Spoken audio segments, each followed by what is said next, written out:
Ça passe. Hi, I'm Mayor Oliver Gilbert, and we've gone virtual.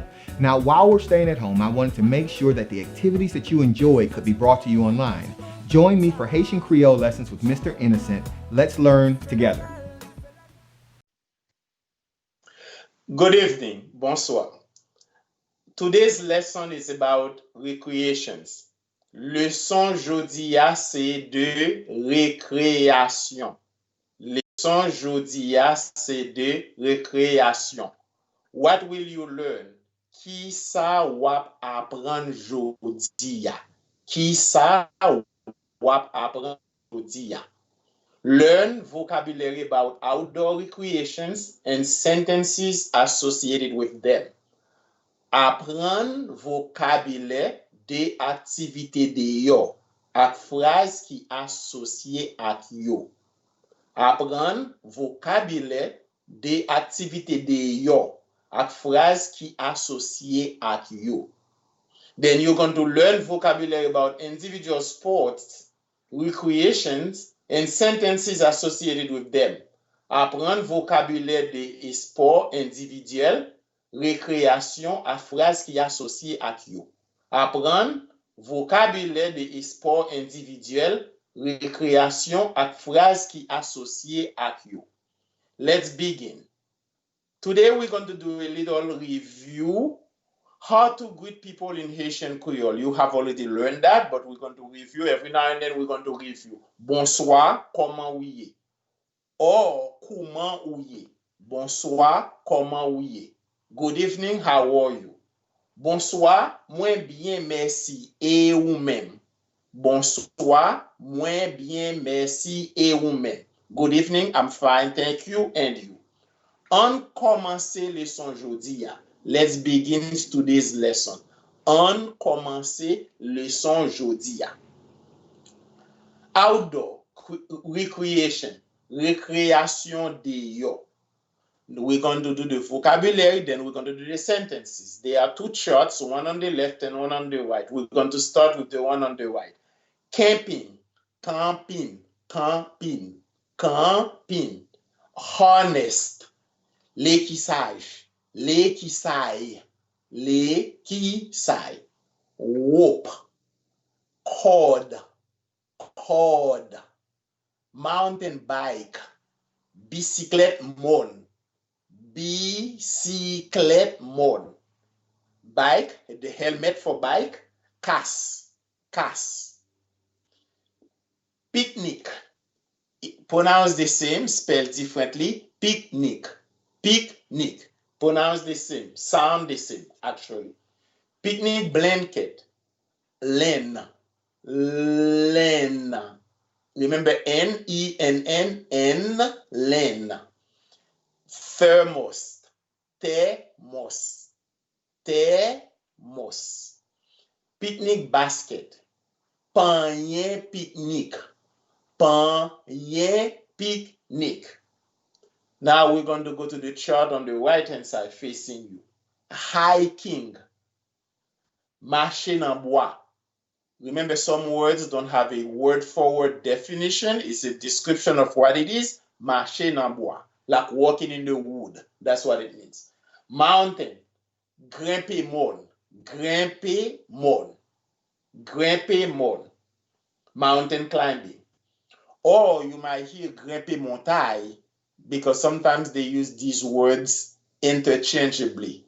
Mon or montagne. I, montagne. Walk climbing. Grimper wash. Grimper wash. Now let's go on the next slide. Tent. Tent. Ant. Tent. Tent. Sleeping bag. Sac couchage. Sac couchage. Sac couchage. Tent sticks to attach the tent. The tents. Piquet tent. Piquet tent. Lantern. Fanal. Fanal. Hatchet. Lash. Ash. Lash. Lash. camping stove, réchaud camping. Réchaud camping. Camping. Switch army knife. We describe it, you know, the difference with the little cross, like a switch army knife. Any knife in Creole is called couteau. Couteau. Like the neck, couteau. Insect repellent. Produit pour moustique. Produit pour moustique. Produit pour moustique. Matches. Allumettes. Allumettes. Backpack. Sac à dos. Sac à dos. Sac is a bag. Sac à dos. Cantine. Sound almost the same. Cantine. Spelled differently, but has the same sound. Cantine. Trail map. Quatre chemins. Quatre chemins. Chemin is a word, but in this sense, it uses quatre chemins. GPS device. Appareil GPS. Remember, GPS. Appareil GPS. Hiking boot. Board pour marcher dans bois. Remember, hiking was marcher dans bois. Board pour marcher dans bois. Walk, climbing, grimper, wash. Board, wash, grimper, wash. Now let's go to the next slide. On the next slide, we are going to practice. Let's go camping this weekend.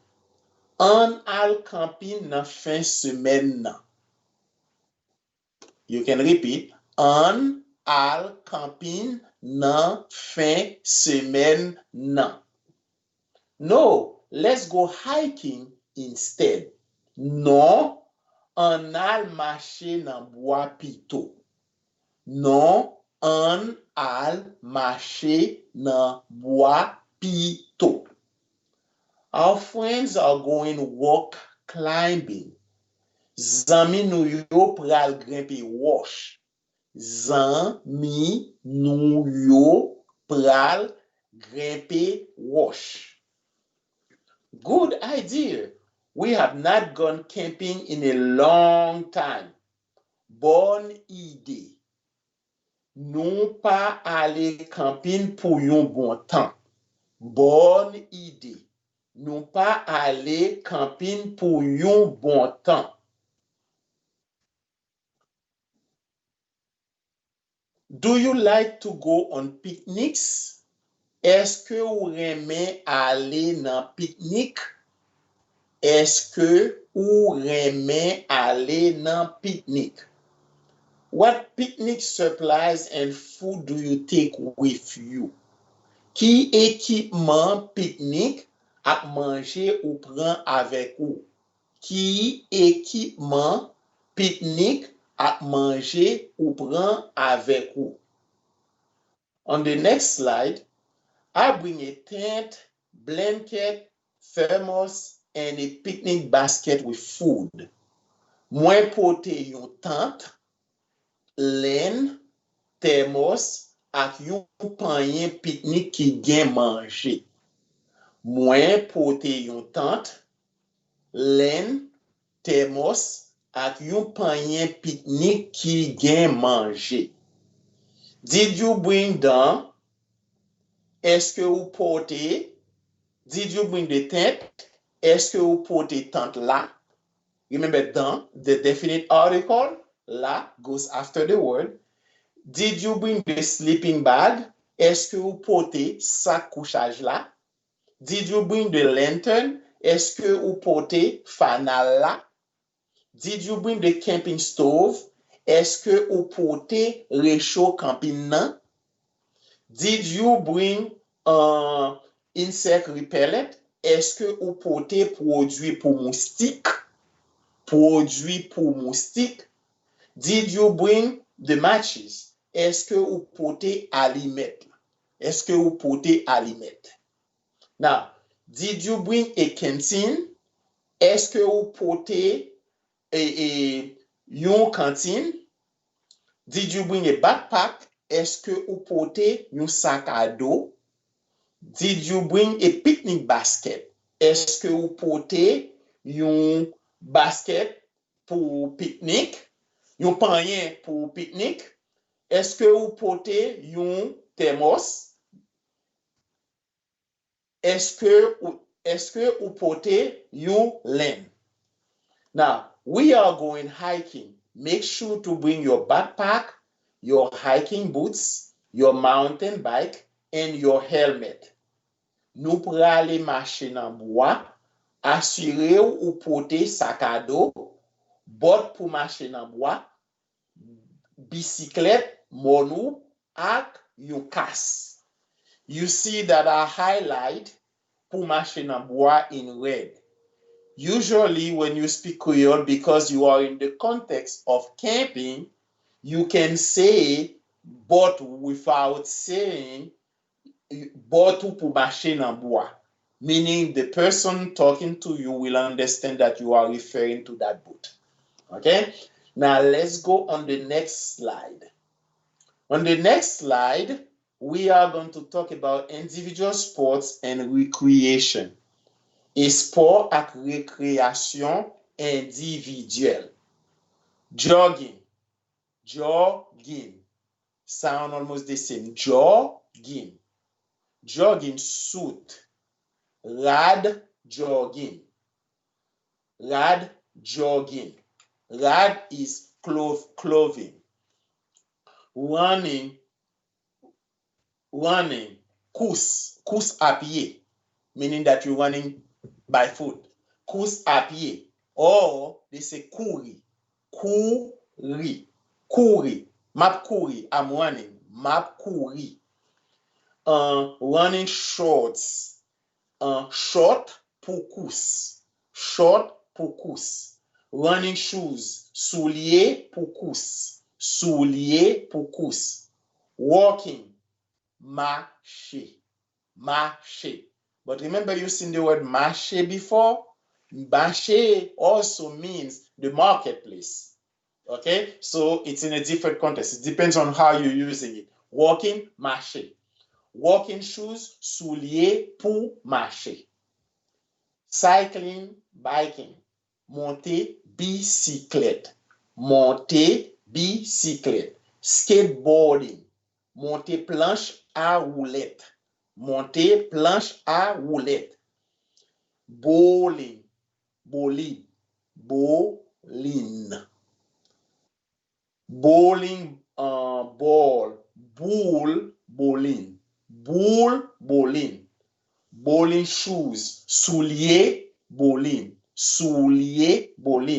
Horseback riding. Monter cheval. Saddle. Sail.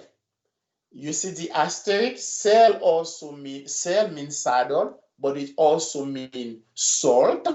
It also means being alone. You're going to see some sample of sentences how we use sail as alone, being alone, living alone and things like that. Tennis, but written the same way. Tennis racket. Tennis. Tennis ball. Bull tennis. Tennis short. Tennis. Badminton. Racket.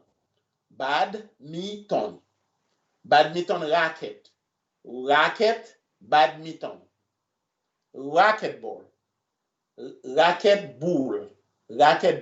Bull is ball. Safety goggles. Lunette protège, meaning that the glasses to protect your eyes. Lunette protège. Table tennis or ping pong. That word is borrowed from English. Ping pong table. Tab, ping pong. Paddle. Racket, ping pong. Ping pong ball. Boule, ping pong. Boule, ping pong. Now, let's do some practice. I go jogging a couple of times during the week. Mwen ale jogging quelques fois pendant semaine nan. Mwen ale jogging quelques fois pendant semaine nan. I need to buy a new jogging suit before it get cold in December. Mwen bezwen achete yon nouvo rad jogging anvan li fe fret en Desembre. Mwen bezwen achete yon nouvo rad jogging anvan li fe fret en Desembre. I buy jogging shoes often because I jog a lot. Mwen achete soulier jogging souvan paske mwen al jogging en pile. Mwen achete soulier jogging souvan paske mwen al jogging en pile. Running shoes are different from jogging shoes.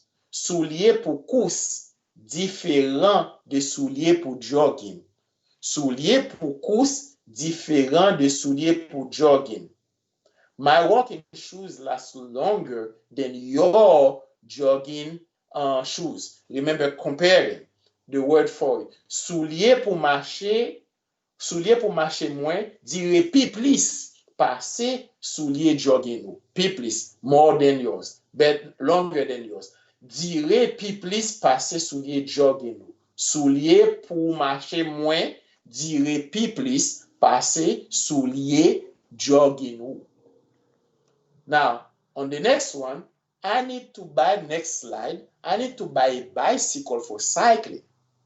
Mwen bezwen achete yon bisiklet pou monte bisiklet. Or, because the person you're talking to knows you're talking about cycling, mwen bezwen achete yon bisiklet pou monte, without saying the bisiklet again in the sentence. We plan to go skateboarding at the park this evening. Nou planifiye al monte planche a roulet nan plas la aswea.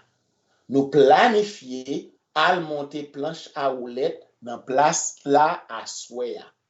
Why don't we go bowling instead? Pou ki sa nou pa al bowling pito? Pou ki sa nou pa al bowling pito?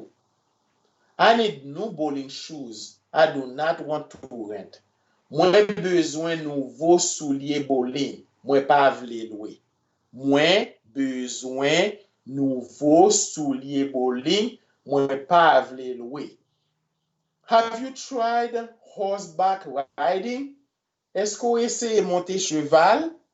Est-ce ou eseye monte cheval? No, I do not like horseback riding. Non, mwen pa reme monte cheval. Non, mwen pa reme monte cheval. On the next slide, we will need to purchase tennis accessories for the game next week. Nou pral bezwen achete accessoires pou jouer tennis semaine prochaine. Nou pral bezwen achete accessoires pour jouer tennis semaine prochaine. We will buy tennis rackets, tennis ball, and tennis shorts. Nou pral achete racket tennis, boule tennis, ak short tennis. Nou pral achete racket tennis, boule tennis, ak short tennis. The tennis racket is more expensive than the badminton racket. Racket tennis la piche. Piche is more. Piche pase racket badminton nan. Racket tennis la piche pase racket badminton nan. The girl next door plays badminton. Ti fi ki habite sou kote ya jwe badminton. Ti fi ki habite sou kote ya jwe badminton. let's buy some safety goggles just in case. On acheter quelques lunettes protège pour si nous besoin. On acheter quelques lunettes protège pour si nous besoin. Let's go to the recreation room to play table tennis. On al nan chambre récréation pour jouer ping-pong. On al nan chambre récréation pour jouer ping-pong. Now, let's go back home to get the paddle and the ping-pong ball first. On retourne la caille pour aller chercher raquette à boule ping-pong nan en vent. On retourne la caille pour aller chercher raquette à boule ping-pong nan en vent. Bring the tennis equipment too in case the ping-pong table are not available. Vin ak ekipman tenis yo tou ou ka tab ping-pong yo okipe. There is a tennis club in the community. Gen yon clip tennis nan kominote ya. Gen yon clip tennis nan kominote ya. Do they have a badminton club too? Est-ce que gen yon clip badminton too? Est-ce que gen yon clip badminton too? I think there is a chess club. Mwen pense gen yon clip checker. Mwen pense gen yon clip checker. Do you have to pay to be a member of the club? Est-ce qu'on doit payer pour venir membre club là? Est-ce qu'on doit payer pour venir membre club là? No, but you have to live in the neighborhood. No, mais ou doit rester dans zone là. Non, mais ou doit rester dans zone là. On the next slide, only one person. Now you are going to see how you use the word sell. Sell, that means saddle. Sell, that means salt. And sell, that means alone. Only one person lives in the house. C'est yon sel moun ki habite nan kay la. C'est yon sel moun ki habite nan kay la. Only one person is allowed in. C'est yon sel moun yo permet entrer. C'est yon sel moun yo permet entrer. I'm the only one who is coming. C'est moi-même sel kap vini. C'est moi-même sel kap vini. Do not come by yourself. Pa vin pou kontou. Pa vin sel. Most of the time you're going to hear pa vin pou kontou. But you may hear pa vin sel. I live by myself. Mwen habite pou kont mwen. Mwen même sel ki rete nan kay la. Mwen même sel ki rete nan kay la. That's another way of saying it. The meat has a lot of salt. Viande nan gen anpil sel. Viande nan gen anpil sel. But the food is salty. Manje a salé. Manje a salé. Salé means salty. This saddle does not fit this horse. Sel sa pa bon pou cheval sa. Sel sa pa bon pou cheval sa. Now golf. Golf club, baton golf. Golf ball, bull golf. Frisbee, flying disc, frisbee, soucoupe volant, billard, pool table, table, billard, pool stick, bâton, billard, martial arts, karate, black belt, ceinture noire, gymnastic, horse, cheval ou bien cheval, parallel bar, parallèle, mat, trampoline, tremplin, or borrowed from the English, trampolin, weightlifting, lever fait. Weight means poids, but remember poids, we learned that also mean beans also. Whistle means lit. Workout exercise, exercice. Treadmill, tapis roulant pour exercice. Rowing machine, appareil canotage. Exercise bike, bicyclette exercice. Universal exercise equipment. Universal équipement exercice. Tapi mean mat for kitchen and bath. Cannot mean canoe in English. Now let's practice. What do you like to do in your free time? Ki sa ou reme fè nan tan libre? Ki sa ou reme fè nan tan libre? I like to play golf.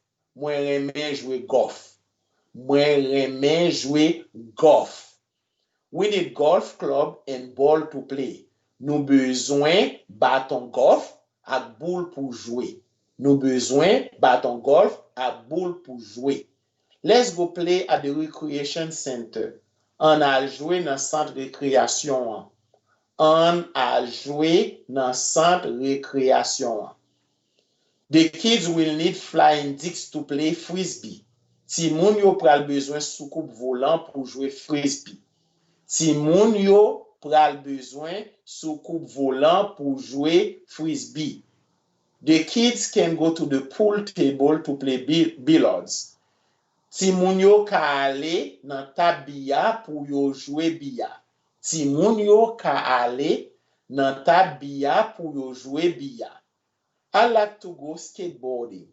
Mwen ta reme al monte planche a roulette. Mwen ta reme al monte planche a roulette. The pool stick and the balls are available. Baton biya ak boule yo disponible. Baton biya ak boule yo disponible. My sister like martial arts and she is a black belt. Se mwen reme karate et li se ceinture noire. My kids love gymnastics and they often perform on the parallel bar. Ti moun mwen yo reme gymnastique et puis yo fait performance souvent sous bar parallèle. Ti moun mwen yo reme gymnastique et puis yo fait performance sous bar parallèle. Sometimes the kids perform on the mat. Parfois ti moun yo fait performance sous natte. Parfois ti moun yo fait performance sous natte. You can buy a trampoline for them to practice in the backyard. Ou ka achete yon tremplin pour yo fait pratique dans la cour. Ou ka achete yon tremplin pour yo fait pratique dans la cour. I'm afraid they might get hurt on the trampoline. Mwen peur pour yo pa endommagé sous tremplin. Mwen peur pour yo pa endommagé sous tremplin. Buy the trampoline with the net around for safety. Achete trampolin qui barré tout autour pour sécurité. Acheter trampolin qui barré tout autour pour sécurité. I lift weights for weightlifting. Mwen leve poids pour lever fait. Mwen leve poids pour lever fait. The high school offer a weightlifting program. L'école secondaire offre un programme lever fait. L'école secondaire offre un programme lever fait. They also offer wrestling. The program is very good. You offer to lit. Programme nan bon en pile. I go to the gym to exercise every day. Mwen ale nan gym pour faire exercice chaque jour. Mwen ale nan gym pour faire exercice chaque jour. The gym has several treadmills. Gym nan gen plusieurs tapis roulants pour exercice. Gym nan gen en pile gen plusieurs tapis roulants pour exercice. There are a lot of other equipments to use. Gen en pile lot équipement pour exercice pour servir.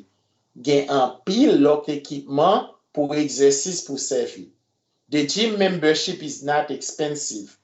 Abonnement gym nan pa cher.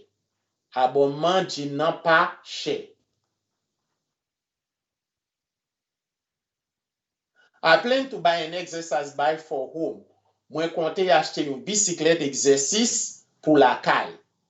Exercise in the rowing machine is good for upper body. Faire exercice nan appareil canotage la bon pour parti en le corps. Faire exercice nan appareil canotage la bon pour parti en le corps. I really like these two new universal exercise equipments. Mwen vraiment reme de nouveaux équipements exercice universel yo. Mwen vraiment reme de nouveaux équipements exercice universel yo. These equipments cost a lot of money. Ekipman sa yo koute an pil l'ajan. Ekipman sa yo koute an pil l'ajan. That is why you pay a lot of money for using the gym. C'est pour ça ou paye an pil l'ajan pour utiliser gym nan. C'est pour ça ou paye an pil l'ajan pour utiliser gym nan. You have to renew the membership every year. Ou dwe renouveler abonnement membre chaque année. Ou dwe renouveler abonnement membre chaque année. On the next slide is how do you say goodbye in Haitian Creole? C'est au revoir, au revoir. See you soon, à bientôt, à bientôt. And c'est tout pour jodi ya. It's all for today. Or, c'est fin leçon jodi ya.